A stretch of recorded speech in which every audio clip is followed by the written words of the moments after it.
The silence in the room was thick when he finally spoke. "We're letting you go." His gaze stayed locked on something outside the window. Fingers laced together like he was praying for this conversation to end. 14 days. That's all that separated me from a commission worth 6 figures. Nearly a year of travel, client dinners, sleepless nights, and careful relationship building, all reduced to an appointment he'd strategically scheduled. I kept my expression neutral, told him I appreciated the chance to work there. Didn't push back. Never mentioned that. I'd won over a major client he'd been trying to land for years. I gathered my things, left my access card on his desk, and exited as if it were just another Tuesday. When the elevator door slid shut, I caught my own eyes in the mirrored wall, calm, composed, almost peaceful. That's the moment I realized he'd made a critical error. Our story began 6 years before that day, when the organization still had fire in its belly. His handshake had been aggressive, his pitch passionate, talking about creating something meaningful, something built on integrity. He promised to recognize dedication, told me we'd succeed as a team. I bought into his vision because I needed to, because he gave me promotions, because my results impressed him, because he brought me into important meetings and let me lead the conversations. Confidence isn't earned through dramatic moments. It grows through consistent actions, and he'd been reliable until the stakes became life-changing. The warning signs appeared gradually. Client territories got reassigned without discussion. A newer employee suddenly appeared on correspondence that had always been private.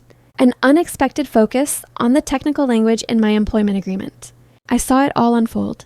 I simply chose not to show my hand. The evidence landed 2 weeks before he terminated me, buried in a message chain he'd forwarded carelessly. He had no idea I could still access it, my biggest account being transferred due to internal restructuring. I read it, closed my laptop, and continued working. Completed every step of the transaction, secured all necessary approvals, ensured the client paperwork was bulletproof. Self-discipline is something you choose every single day. I'd mastered it long ago. When he ended my employment, I allowed him to feel victorious. That's where people like him always fail. They mistake quiet for defeat. After leaving the building, I waited in my vehicle until every window went black. Then I picked up my phone and made a single call.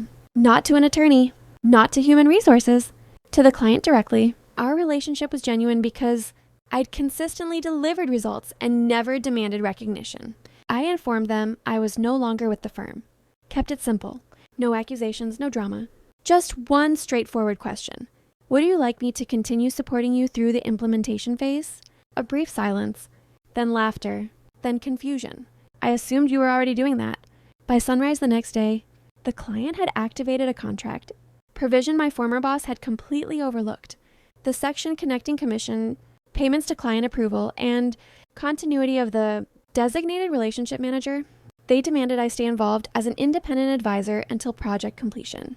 The compliance department stepped in. Legal got notified. Accounting raised questions. My old boss attempted damage control, framed the situation as a simple communication breakdown. But documentation doesn't bend to narrative. Agreements don't care about how you spin things. An investigation was launched, not limited to my transaction either. When you pull one loose thread, entire patterns become visible. We ended up face-to-face again 4 weeks later. Identical office, identical view. This time, he couldn't stop staring at me. The settlement had been finalized. My commission transferred. Additional penalties issued. His performance incentive suspended indefinitely for review. He opened his mouth to explain. I stopped him with a gesture. No threats, no celebration. I simply expressed gratitude for the education he'd provided about how this industry truly operates. That wounded him deeper than any outburst could have. I departed with funds secured and professional standing untouched. The client became mine officially half a year later. 2 additional accounts followed them. Retribution isn't what most people picture. There was no shouting, no dramatic exits, just careful planning, perfect timing, and the profound contentment of watching someone collapse under the exact system they believed they'd mastered. Getting stabbed in the back is educational. The essential lesson? Never mistake patience for powerlessness.